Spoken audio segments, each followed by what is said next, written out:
The divorce is final and the G5 is officially dead.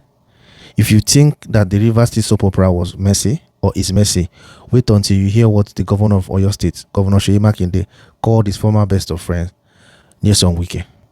In a massive blowout at the commissioning of the new Oyo State PDP secretariat, Makinde just didn't break ties. He didn't hold back. He called Wike a vagabond and declared himself a born-again PDP man. We are watching the battle for the soul of the Southwest in real time. You all know these guys, or these two guys, we are best of friends back before the 2023 election. They were all together. They did everything together. In fact, they worked together to undermine their own political party. They worked together to make sure that their political party was destroyed before the election in 2023, simply because Nyesom Wike wasn't elected or wasn't the chosen candidate for the PDP. So because he wasn't elected or he wasn't picked by the people, they formed the G5 together with the governor of Enugu, the governor of Abia and then the governor of Benue State. Most of them have been compensated with ambassadorial position. Only Utom of Benue State is remaining. Now, these two friends, who were best of friends, who nothing could separate, are now worse enemies. In a matter of 3 years, politics can do and undo. So, I'm asking, or the question is Wike trying to hand Oyo State to Tinubu on a platter in 2027? Or has Makinde finally found his spine? Let's get into this raging fire. Let's go. Good morning, good afternoon, and good evening to you wherever you're watching me from. If you're enjoying my podcast or you like what I'm doing, smash the like button, drop your comments, and share. Let's get into it. For more context, here's what you missed this week. At the 105th PDP NEC meeting in Abuja, the Minister of FCT Nyesom Wike boldly declared his interest in the Oyo State PDP. This is the same man that is the Minister of FCT. He has left his FCT ministry or his jurisdiction of FCT, now declaring another person's state of interest. So he's the one that is dictating what is going to happen in the country. This is amazing. Now, basically, Wike is telling Makinde, I'm coming for your house in 2027. This is coming after Makinde exposed Wike's secret to hold down the PDP for the president, Bola Ahmed Tinubu, in 2027. You all remember when Seyi Makinde said it, that in his presence, Wike, the president didn't even ask Wike. Wike was the one that volunteered and tried to talk the president into allowing him to hold down. Holding down means destroying the PDP, destroying the only opposition voice back then, just so Tinubu will have an easy election. So now the PDP National Working Committee, some of them are Wike loyalists. Wike is reported to finance or be a big financer of the PDP. Most of the National Working Committee members who are loyal to him are reportedly trying to dissolve Makinde's structures in Oyo. This isn't just a disagreement, it's an attempt to delete Makinde's political legacy before 2027 even arrives. So you understand. So now, in summary, they were best of friends.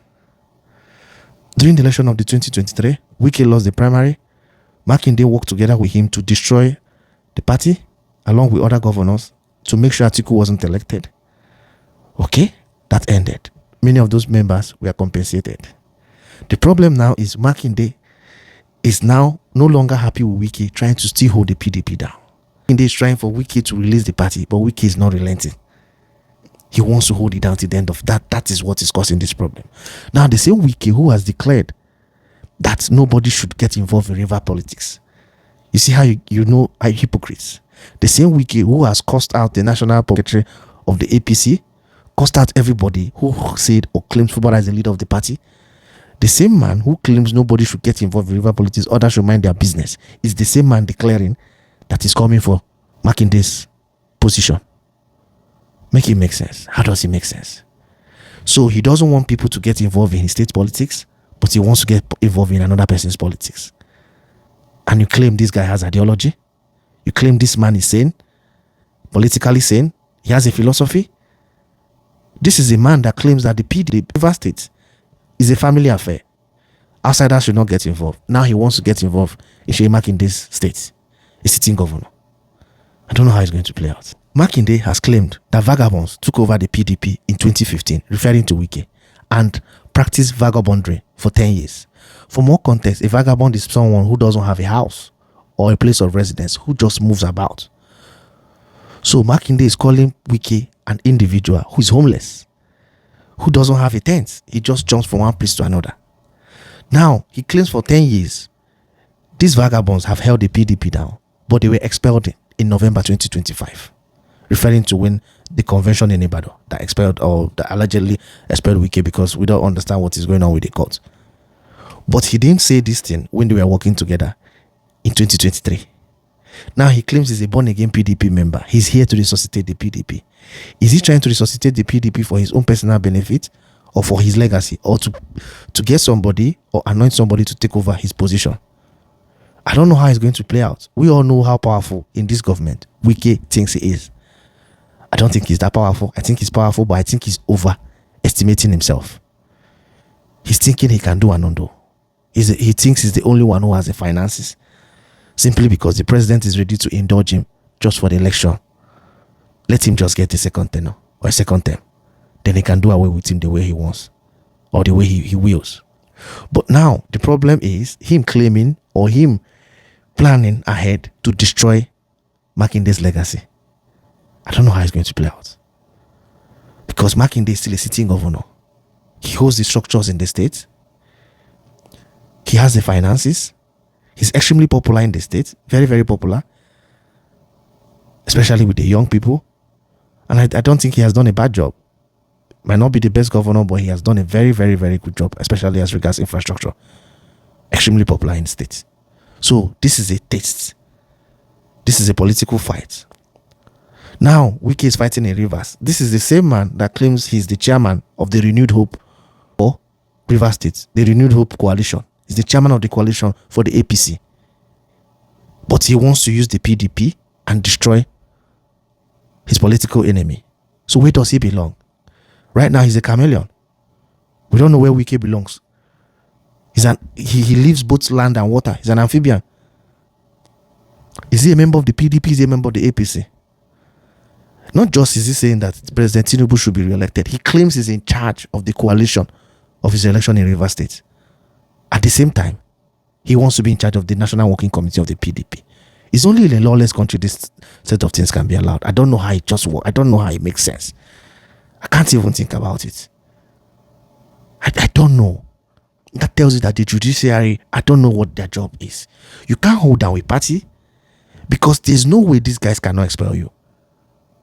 It's okay for you to join any party or support any. You don't need to support a candidate from your political party, but you can't claim to hold the structure of that party and still be supporting somebody using the resources of the party. You understand? Anybody can. If you can be a member of the PDP and support somebody and use your finances and support that person, but you cannot hold down a political party, holding the apparatus of the party, using that political party to support another candidate. That's never been done in politics. Can only be done in a country that is lawless, that there is no laws, that the judiciary is sleeping. That is clearly anti-party. You can't. Why you are free to support, use your finances, canvass for votes, travel, campaign, but you can't hold down the party, be anointing the chairman of the party, the National Working Committee of the party, claiming to be leader of that party, now using the resources of that party to support somebody else. You can't even defend that in court. I don't know how he's able to do that. Only the judiciary will explain that. I don't know. I don't even know the judge that is presiding over that. Because they will just tell you you can't serve two masters at the same time. They're going to expel you from the party. No one has ever done that. I've never heard that before.